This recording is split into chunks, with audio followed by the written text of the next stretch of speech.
Bom dia a todos, meu nome é Valéria. Bom dia aos professores da banca, meu nome é Valéria Almeida. Nosso grupo é constituído por Natália Cíntia, Vanessa Almeida, Axaline, Danube Ingrid e Thaisa Souza. Somos a equipe 3 da PES. Portanto, essa casa defende que a Vale implemente e pague por ações de recuperações aos danos ambientais, econômicos, sociais e culturais. E que seja de forma permanente. O método usado na barragem, na mina do Córrego de Feijão em Brumadinho, era o alteamento a montante. É o método mais comum por ser o mais barato e mais rápido para construir. Porém, é o mais perigoso e com mais riscos. Entretanto, quero enfatizar que o lucro da Vale ano passado foi de 12 bilhões de reais. Eu estou falando em lucro e não de faturamento. Será mesmo se a empresa não tinha condições de investir em barragens mais seguras? Pois bem, não investiu. Com isso, o meio ambiente e a população atingida sofrem consequências que serão permanentes.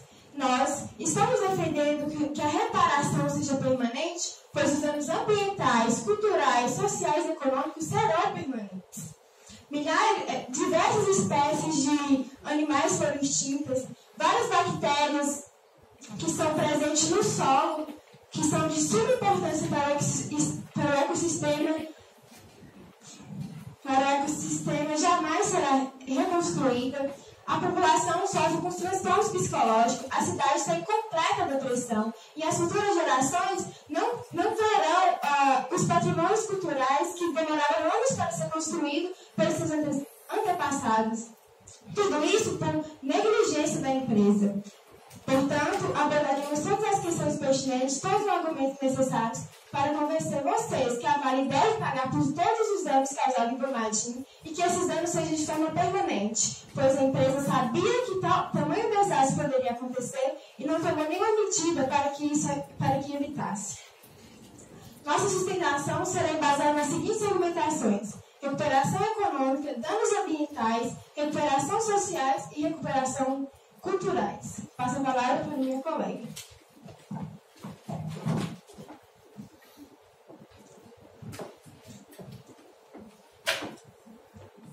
Bom dia, meu nome é Natália Cíntia. Vale, uma das principais produtoras de minérios de ferro do mundo, uma das 5 principais fornecedoras globais, perdeu seu valor após a tragédia de Mariana. Mas 3 anos depois, triplicou a perda, passando de 81 bilhões para 289 bilhões de reais. Da mesma maneira, segundo o jornal Folha de São Paulo, após o rompimento da barragem de Brumadinho, houve a perda de 70 bilhões. Entretanto, um mês depois, as ações voltaram a subir, gerando lucro de 24 milhões de reais. Bilhões de reais. Portanto, senhores, torna-se explícito o fato de que a mineradora Vale é uma empresa bilionária e não terá nenhum problema econômico ao realizar o pagamento das ações realizadas por ela, uma vez que as ações transformaram-se em consequências incalculáveis. Uma das ações apontadas pelas investigações da Polícia Civil e Federal relatam que a mineradora Vale assumiu o risco do rompimento da barragem, pois sabia, desde 2017, que a estrutura da barragem era instável e poderia se romper a qualquer momento. Além disso, 2 dias antes do rompimento da barragem, ela foi avisada de que as sirenes estavam com problemas, podendo evitar a morte de 256 pessoas, 246 pessoas, sem contar os afetados, os feridos, os desaparecidos. Famílias foram destruídas porque visaram o lucro acima de tudo. Em vista disso, a empresa terá que exercer suas obrigações previstas em lei, pagando e implementando tudo o que for necessário para realizar a reestruturação do meio ambiente, da economia, da sociedade e da cultura de um local tão devastado. uma vez que os danos causados pela avalanche de lama se transformaram em consequências incalculáveis e irreversíveis.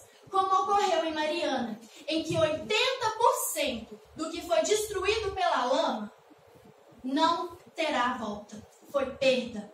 Como relata Marcos Vinícius, especialista, em que diz que não tem como pensar em reparação ambiental depois do ocorrido em Mariana. Portanto, o mesmo acontecerá em Brumadinho. E como será consequências permanentes, a mesma deverá exercer, como já comprovado, que possui condições econômicas para o mesmo, exercer o pagamento das ações realizadas por ela permanentemente. Obrigada, passo a palavra.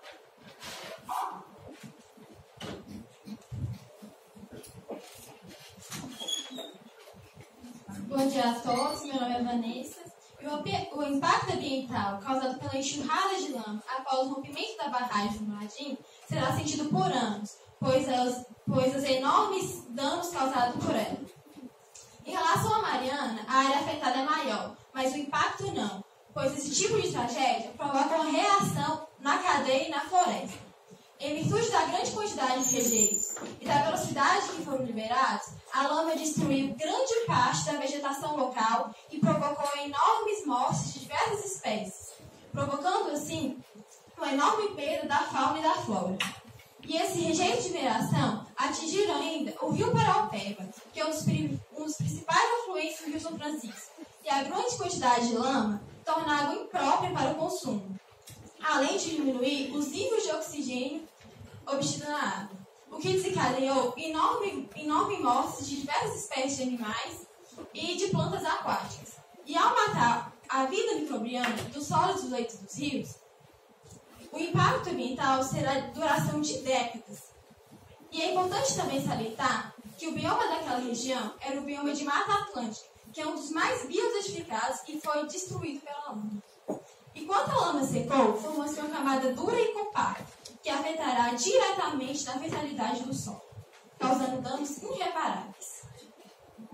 E essa lama atingiu a cidade e foi avançando pelos rios, afetando mesmo que indiretamente outros povoados que dependem da vida aquática para se alimentar, como foi o caso do rio Paraopeba, que alimentava a aldeia na Rochorrã, que foi formada por 27 famílias e que utiliza a pesca como principal meio de alimentação. O cacique dessa aldeia, ele diz a seguinte frase: estamos numa situação muito séria, dependemos do rio e o rio morreu, não sabemos mais o que fazer.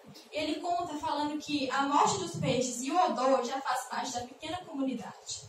E diante desse relato, desse triste relato, defendemos que a Vale implemente e pague sim os danos para reparar a economia, o meio ambiente, o social e a cultura, pois o dano causado no meio ambiente é irreparável e incalculáveis. Passa a palavra para mim.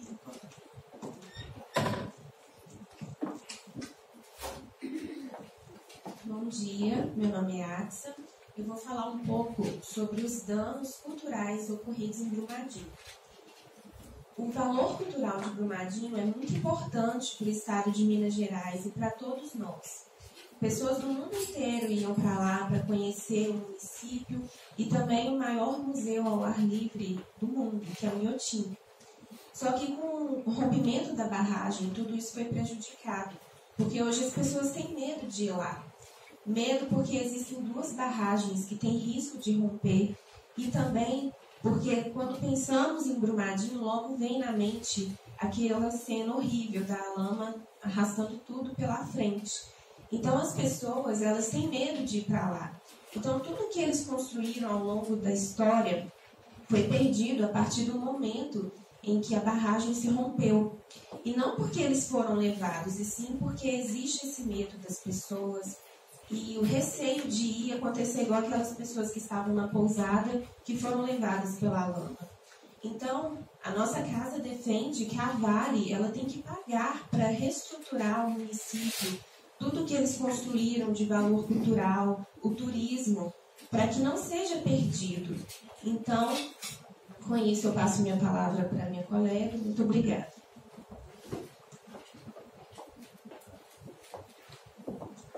Bom dia, meu nome é Danúbia.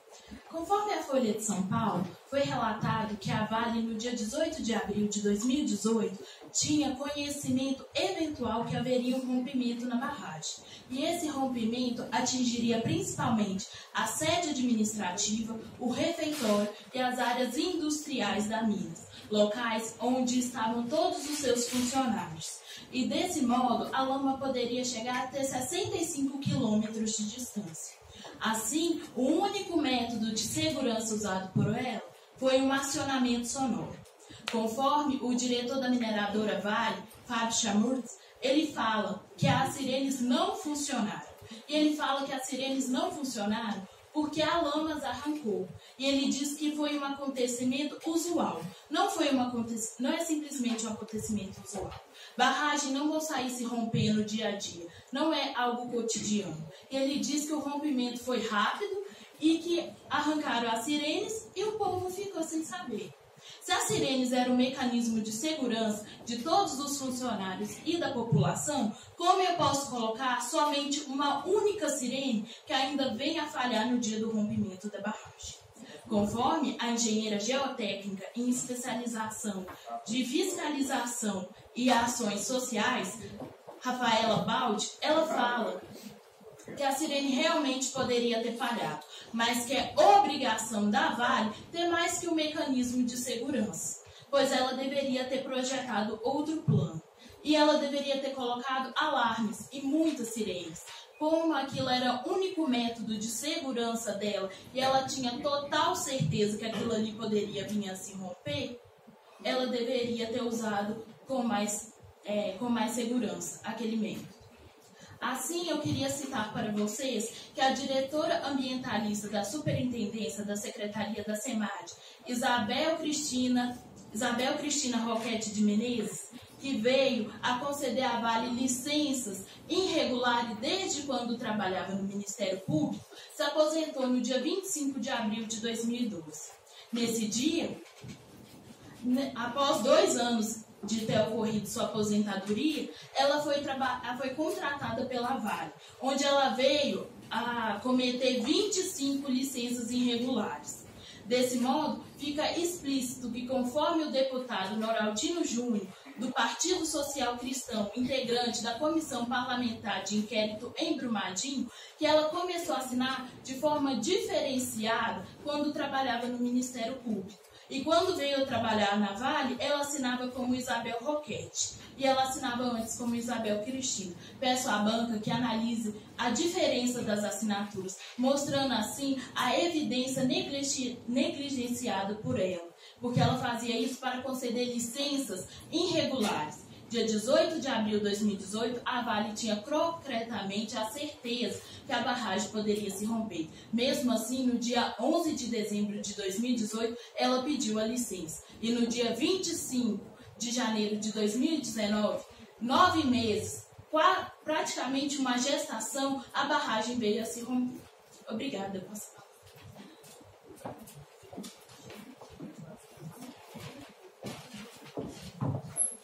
Bom dia, meu nome é Thaís. Para concluir esse trabalho, torna-se evidente que a Vale já sabia da chance de rompimento da barragem do Córrego do Feijão desde 2017, onde foi exposto pelo jornal G1. Entretanto, nada foi feito. Em licenças internas da Vale de 2017 afirmam que a barragem já estava no nível máximo de risco tolerante. E nada foi feito. Em 2018, a barragem já entrou numa zona de segurança. Sobre esse viés, deixo o pensamento de um autor desconhecido a vocês. As pessoas são gananciosas, querem dinheiro, território e poder. Qualquer coisa que os faça pensar que são melhores ou mais importantes que os outros. Eles mentem e enganam, e até matam uns aos outros por causa de orgulho tolo, e depois tentam se convencer que havia justificativa. Muitos sonham com o paraíso, acreditando que aqui não existe solução. Os poderosos sempre vencem. Não podemos ficar indecisos. Temos sim que fazer uma escolha. Ou você aceita o mundo como ele é, ou trabalha para construir um mundo melhor. Muito obrigada.